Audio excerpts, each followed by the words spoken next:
poem is also published in the Muchacha fanzine that will come out. It's called Brown Queen. So this is my first official published poem. It's like my baby, my brainchild to be here. The essence of brutal tenacity. The sound of the clock eases a moment's lips of time with mixed thoughts stumbling through my head. The bed unsettled with the closed sheets. An imprint of the night before had prints de mi figura. The door, slightly ajar, that pinche puerta sways to and fro waiting for someone to come through the doorway. Painted sense of patchouli is gathered with embraces and smiles with a lamp gazing upon me as if it was showing me the way. I attempt to stray and stay away from dismay and unsettled feelings. The feeling of something unfathomable, perhaps a feeling I have yet to have luster in years. The fears which luster on those glistened lips, the sway of my hips, and the rose lips of dew fall, they fall into the ground or dissipate with time. The rhyme of a word clings to my fingertips. Those lips, those eyes, mesmerize. A past life and proficient styles of a fishing stroke with cunningness of foresight gathers my recollection of a time of youth and smiles. The miles apart and the last embrace with the platonic gestures festers the thoughts of denial. Beguile the waves, saints so faints, heart of a saint, paint the walls with music and song. Sing to bring me life, yet rekindle and swindle the heart of a faded star. Far, yet near, the token of appreciation, or could it be the sensation between my thighs? Beautiful me, beauty and scar and beauty resurface, alive. I feel alive with drive and passion, awakening the follicles of mi cuerpo. Soft eyes and sweet words, ever so pleasing, much obliged to that smile, and your word, let not one song, one note be unheard. Thank you.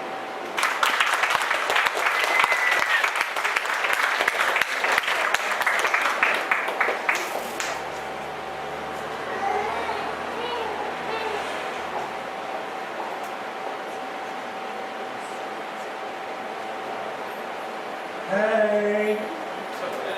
Right, everybody doing okay?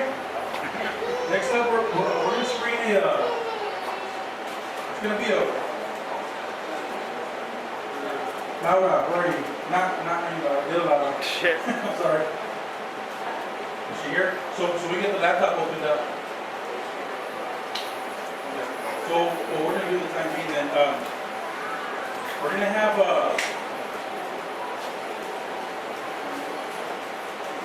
Victoria Valenzuela come up. She's going to read one of her own poems.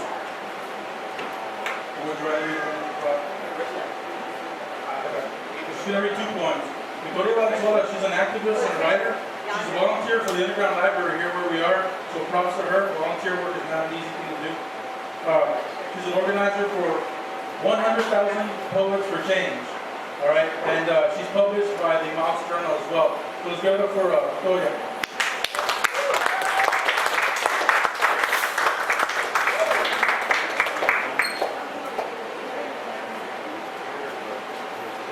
So I have two poems. I'm going to read my friend's poem first because here, from my dear friend Carolina Hinojosa.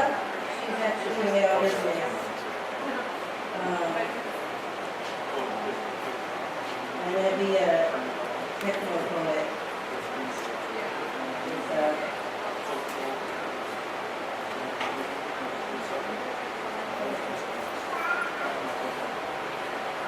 Carolina was one of the first ones to read when they reopened the Underground Library last year, and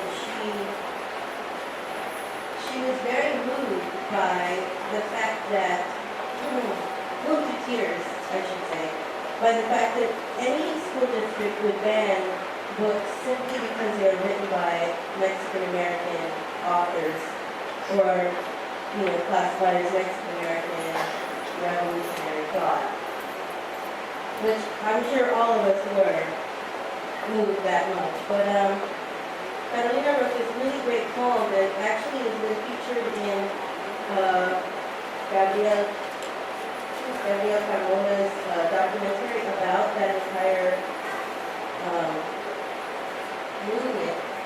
He actually went on the bus and stuff. And so this one was in the movie. I'm pulling it up, I'm sorry. It's like, the phone doesn't say the page. But it's called The List.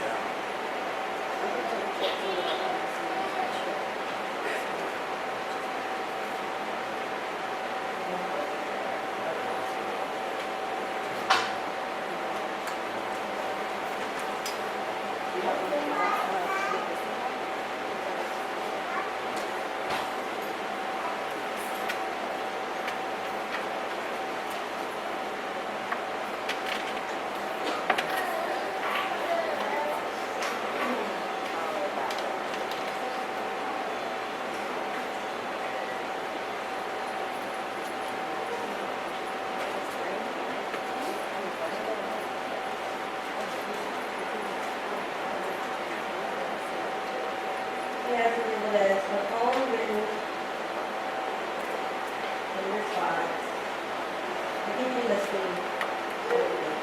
A poem written in response to the list of banned books in Arizona.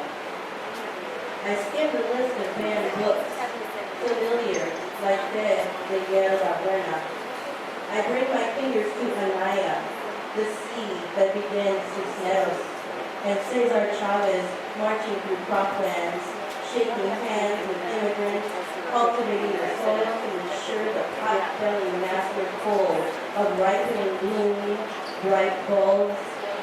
Jimmy Santiago Vaca's mountains, neglected and hidden beneath parts of political plastic waste. Generations quieted like the nuns slapping hands with wooden metric rulers. You will not speak Spanish in America. You will not chant beneath the sun to the unknown gods of earth. I pledge allegiance to the flag and to this republic for which I stand, hidden beneath your histories and your inquisitions. The color war, the religious war, the secular war, the literary war, the homeless war, the birth control war. How many bombs do I drop before you wake up? How many lies do I expose before you speak up? The end of the list brings the beginning of uprising. How many books are put to death before you declare war? My eyes fight starvation. They brand the utilities I call my luxuries. My mouth cries out to the Chicana, who will take her Anzaldúa underground. My hands take to the pen for the Native American woman who will stash her silko under her skirt. Today, I declare war on you, Arizona. Ojalá que estás preparado for this Chicana outlaw and armed with libros and wayans.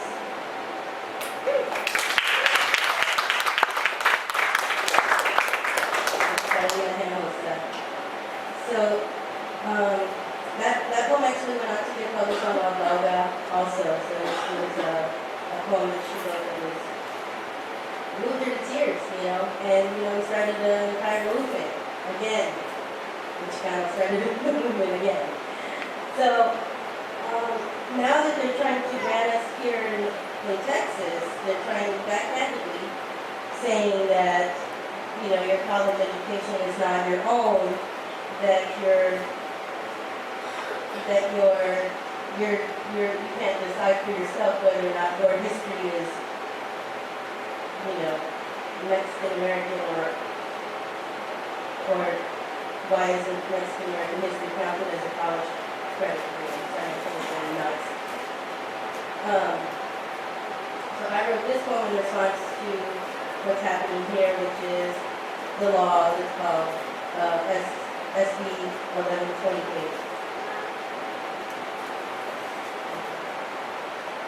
And I want to dedicate it to Saul Castro, who passed away recently. Just last night, I think he passed. Have you guys heard of the blowouts, the Chicago blowouts? Yes. So he was one of the founders. So, this poem is dedicated to him and in response to SB 1128. When you're grown. When you were young, I hope someone told you you can become anything you dream. I hope they told you about freedom in a cage, that your name is Joaquin, and that there is a plan for Santa Barbara. No sean menso, go to college, graduate. I hope someone called you Raza. I hope they said anything, baby, anything, because your education is your own. And now that you're grown, your college is your home. I hope you heard someone say no. I hope you heard Senator Patrick say no to Raza studies, women's studies, African American, indigenous studies. I hope you heard that misogynist say no. I hope you heard him say your education is what he deems worthy, what whitewashing gets the credit, no matter what program you're in. I hope you heard him say it as you stood up. Stand tall, gente. Grow big, grow mighty. Our gold skin raza is grown. The history of our slain never left our memory. We know under the fold of which lives were told, repeated by whitewash misogyny in your American history classes, your colonial Texas history biases. We know we're grown from El Plan. Dedicated to yourself.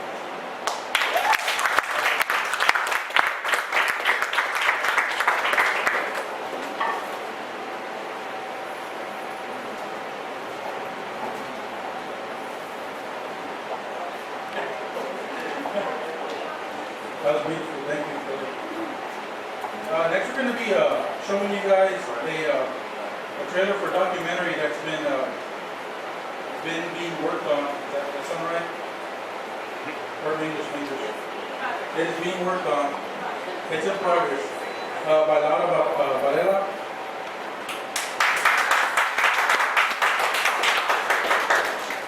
Hold on for a minute.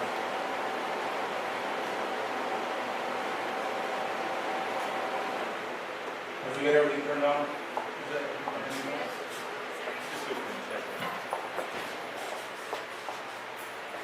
So the documentary is titled Raul R. Salinas and the Poetry of Liberation. Raul R. Salinas and the Poetry of Liberation is an hour-long documentary that takes us on a trip through the life of Chicaningyo poet, activist, rural Raul Salinas and the changing nation.